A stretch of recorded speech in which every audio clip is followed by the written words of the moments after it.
It's all covered in today's China Truths. Di pusat perbelanjaan yang dulunya populer di distrik Haiyu, Guangzhou, lantai 3, 4, dan 5 kosong dan toko-tokonya tidak buka. Apa yang terjadi pada tahun 2025? Apakah menurut Anda hanya toko fisik yang tidak bisa disewakan? Bukan hanya itu, gedung perkantoran juga sulit disewakan. Anda lihat, ini adalah gedung perkantoran Taman Kreatif di sebelah stasiun kereta bawah tanah Nangkang. Sangat sulit untuk disewakan. Sebagian besar lantai ini kosong. Tidak ada perusahaan yang bersedia masuk untuk bekerja. Saya benar-benar tidak tahu bagaimana mereka mempertahankan operasional gedung-gedung perkantoran ini. Secara umum, dengan penurunan ekonomi, banyak perusahaan memilih untuk pindah ke gedung perkantoran yang lebih murah, dan beberapa perusahaan mungkin telah bangkrut. Dalam beberapa tahun terakhir, ekonomi China terus lesu. Baru-baru ini, ada banyak diskusi bahwa pertumbuhan ekonomi Guangzhou telah melambat dan bahkan mungkin menghadapi risiko turun dari kota tingkat pertama menjadi kota tingkat kedua.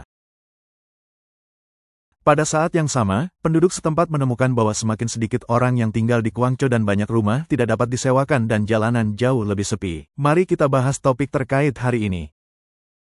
Siapa yang tahu apa yang terjadi? Ini terlalu aneh. Apakah 20 juta orang di Guangzhou tiba-tiba serempak berhenti makan? Lihatlah bisnis catering. Ketika saya keluar pada siang hari, tidak ada seorang pun di toko. Saya pikir semua orang pulang untuk memasak, tetapi pasar sayur tidak dapat menjual sayuran apapun. Yang lebih membingungkan adalah bahwa dari utara ke selatan, dari Hangzhou ke Chengdu, fenomena ini terjadi di kota-kota di seluruh negeri. Kemana perginya orang-orang, atau apakah orang-orang tidak makan sekarang?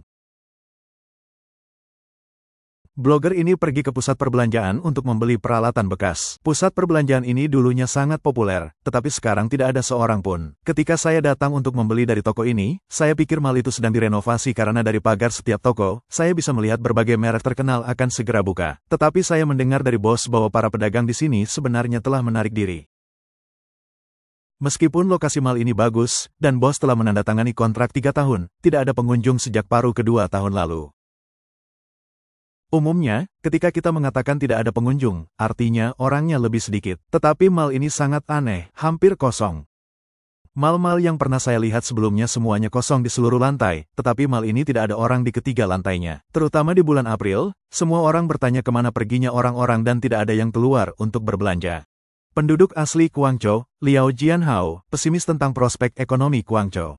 Dia mengatakan kepada Radio Free Asia, banyak toko di kota tutup dan sejumlah besar pekerja migran kehilangan pekerjaan dan kembali ke kampung halaman. Rumah-rumah itu tidak disewakan.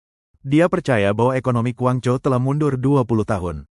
Dia mengatakan ekonomi pada tahun 2015 jauh lebih baik daripada sekarang. Tingkat ekonomi saat ini kira-kira sama dengan tahun 2005, yang lebih realistis. Jalan pejalan kaki Sang Xiaoju di distrik Liwan, Guangzhou, terkenal baik di dalam maupun luar negeri. Namun, blogger itu memperhatikan bahwa banyak toko di jalan ini tutup, yang membuatnya terkejut. Video ini mengajak semua orang untuk melihat situasi terkini jalan pejalan kaki Sang Xiaoju yang terkenal di Guangzhou. Pertama, mari kita bicara tentang waktu saat ini. Sekarang pukul 17.23 pada tanggal 22 April tahun 2025. Kita dapat melihat bahwa banyak toko di jalan Sangju di Sang Xiaoju telah tutup. Mereka bukan tutup sementara, tetapi tutup permanen karena papan namanya telah dicopot. Lihat, tidak hanya di sisi ini, tetapi juga di sisi itu. Dan bukan hanya 1 atau 2 toko yang tutup, tetapi banyak toko. Ketika saya melihatnya untuk pertama kali, saya terkejut. Anda tahu, ini adalah jalan Sangju di Sang Xiaoju yang terkenal di Guangzhou. Melihat deretan ini, saya tidak tahu apa yang terjadi. Jika itu jalan lain, itu bisa dimengerti. Tetapi karena jalan Sanghu adalah jalan pejalan kaki, itu agak tidak masuk akal. Mengapa bisa sampai seperti ini? Dulu, bisa dikatakan sulit untuk mencari toko, yang juga membuat harga sewa toko di sini melonjak hingga 100.000 yuan sebulan. Saat itu, bahkan jika beberapa toko tutup, mereka dengan cepat diambil alih oleh pembeli berikutnya. Tetapi sekarang, Anda dapat melihat bahwa banyak toko tidak disewakan. Dan saya tidak mengerti. Juyang New Town terletak di sebelah barat distrik Tanhi, Guangzhou. Ini adalah pusat kegiatan komersial penting di China Selatan. Banyak bangunan ikonik di Guanghuo, seperti Guangzhou Jodafu Financial Center dan Guangzhou International Financial Center terletak di sini, tetapi situasi saat ini di sana tidak optimis. Sekarang, dekat stasiun kereta bawah tanah Tonkun di distrik timur Juyang New Town, kita melihat bahwa 2 toko di seberang jalan telah tutup. Di sini lebih jelas, yang tutup adalah perusahaan sekuritas investasi dan agen real estate.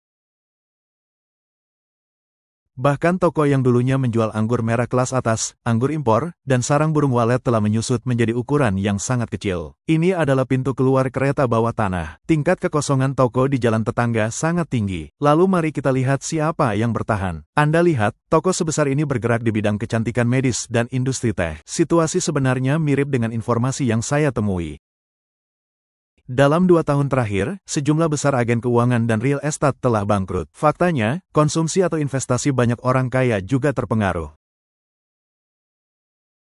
Kita dapat melihat bahwa banyak toko konsumsi tinggi secara bertahap tutup. Saya bahkan melihat banyak toko lelang dan pegadaian memasuki jujang Newtown. Tampaknya semua orang agak kekurangan uang sekarang. Kurir ojek daring Aksuan menemukan bahwa banyak toko telah tutup, terutama yang bergerak di bidang catering. Ini dulunya adalah toko pangsit timur laut dengan banyak pesanan, 2 atau 300 pesanan sehari, tetapi juga telah tutup. Sudah kosong lebih dari 2 bulan, tetapi belum disewakan. Ini adalah dapur bersama di lantai 2. Tidak ada ruang makan. Semuanya bisnis daring, yang Anda sebut toko daring. Saya telah menyaksikan proses dari awalnya puluhan atau 20 toko terisi penuh hingga saat ini hanya beberapa yang terisi. Yangzhou juga tutup dan Miqing juga tutup. Guangzhou benar-benar mengerikan. Sekarang tingkat kebangkrutan toko fisik mencapai 80%. Apa konsepnya? Artinya, jika Anda berbelanja, ada 100 toko di jalan dan hanya 4 toko yang akan tersisa setelah setahun. Inilah yang dikatakan seorang pelanggan tunggal di Guangzhou kepada saya hari ini. Dia mengatakan bahwa pada puncaknya dia membuka 8 toko di Guangzhou, tetapi sekarang hanya tersisa 1. Semakin sedikit toko fisik dan semakin sedikit keramaian di Guangzhou. Mari kita lihat wilayah perkotaan Panu Guangzhou. Mengapa begitu sunyi? Rasanya banyak toko pada dasarnya tutup dan Anda tidak dapat melihat banyak orang di jalan. Saya ingat ketika saya datang ke sini saat sekolah, tempat ini masih sangat makmur. Mari kita lihat, pada dasarnya, banyak toko telah tutup. Saya tidak melihat banyak orang di bagian ketiga. Mungkin mereka tidak dapat terus beroperasi. Saya tidak tahu apakah itu dipengaruhi oleh epidemi sebelumnya yang menyebabkan arus orang dialihkan dan sangat sedikit orang yang keluar untuk berbelanja. Pada tahun 2014 dan 2013 ada kerumunan orang tetapi sekarang, lebih sedikit orang di Guangzhou. Saya merasa ini menjadi cukup jelas dalam 2 tahun terakhir. Beberapa desa terdekat dulunya memiliki banyak pabrik pakaian, beberapa dengan beberapa orang dan beberapa dengan puluhan. Semua pabrik itu telah menghilang. Mereka telah meninggalkan banyak pabrik atau toko pakaian, tetapi tidak disewakan dan dibiarkan kosong. Saya juga pernah bekerja di sana sebelumnya. Ada 6 lift di gedung perkantoran. Selama jam sibuk pagi, ada antrean panjang di luar gedung perkantoran untuk naik lift. Sekarang, fenomena ini jarang terlihat.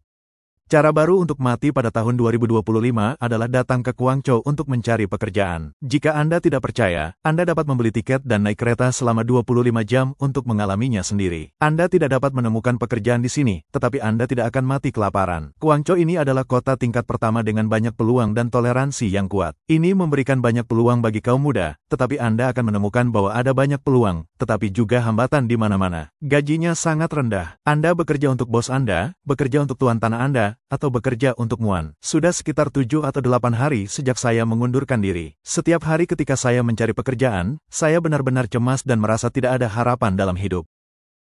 Anda ingin bekerja keras, tetapi Anda tidak tahu harus mulai dari mana. Dan kemudian Anda hanya bisa melihat tabungan Anda berkurang dan suasana hati Anda semakin buruk. Hari ini adalah hari terakhir saya di Guangzhou. Besok, saya akan pergi ke Xinjiang untuk membantu petani dan melihat apakah saya dapat menemukan nilai tertinggi dalam hidup. Maaf, saya akan meninggalkan Guangzhou, yang disebut kota tingkat pertama.